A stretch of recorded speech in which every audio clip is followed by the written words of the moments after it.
தேவனுக்கு மகிமை உண்டாவதாக. தினமும் ஒரு வேத வசனம். சங்கீதம் 119 சங்கீதம் 130 வசனம். உம்முடைய வசனத்தின் பிரசித்தம் வெளிச்சம் தந்து பேதைகளை உணர்வுள்ளவர்கள் ஆக்கும். கிறிஸ்துவுக்குள் பிரியமானவர்களே, ஒருவேளை இன்று எந்த பக்கம் திரும்புவது, என்ன செய்வது என்று திகைத்து நிற்கிறீர்களோ? ஆண்டவர் பல்வேறு விதங்களில் உங்களோடு பேசுவார்.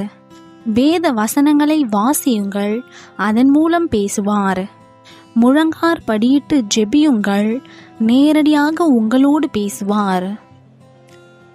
வேத வசனம் உங்கள் மனதின் இருளை மாற்றி ஒளி நிறைந்த ஒரு புத்துணர்வை தரும். ஏனென்றால் அது ஜீவனும் வல்லமையும் உள்ளது. அவைகளை நாம் வாசித்து ஆராய்ந்து பார்ப்போமானால் நித்திய ஜீவன் பெறத்தக்கதாக புத்துணர்வு பெறுவோம். ஒரு மருத்துவமனையில் ஒருவர் மரண தருவாயில் மனமுடைந்த நிலையில் இருந்தார்.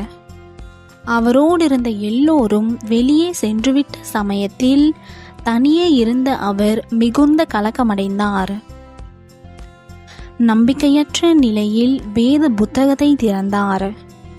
வேத வசனங்களை கண்டுபிடிக்கிறவர்களுக்கு அவைகள் ஜீவனும் அவர்கள் உடலுக்கெல்லாம் ஆரோக்கியமுமாம் என்ற வசனத்தை அவர் வாசிக்க நேரிட்ட போது திடீரென்று ஒரு புத்துயிர் வந்தது போல் இருந்தது.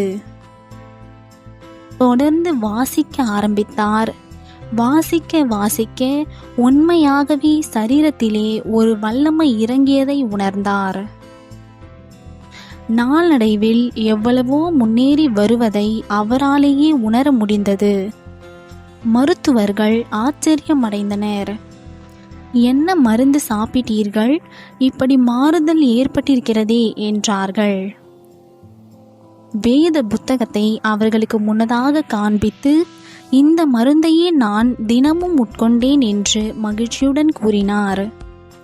அன்று மட்டுமல்ல, தன் வாழ்நாள் முழுவதும் வேத வாசிப்பின் மூலம் விசுவாச வீரனாக திகழ்ந்தார்.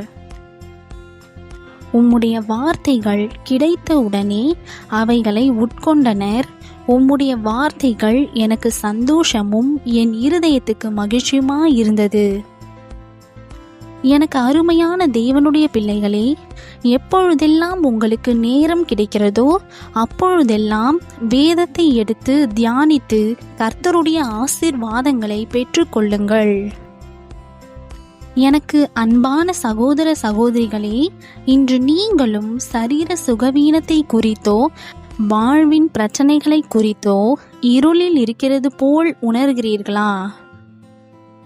அதே ஆண்டவர் தமது வார்த்தையின் மூலமாக எந்த விதத்திலாவது உங்களுக்கும் வெளிச்சம் தருவார், புத்துயிர் தருவார். இன்றைய நாளுக்கான ஜெபம்.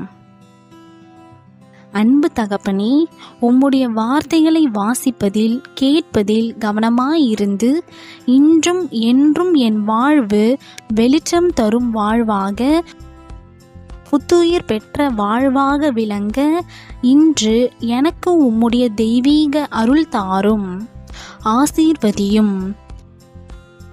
இயேசுவின் நாமத்தில் பிதாவே, ஆமென்.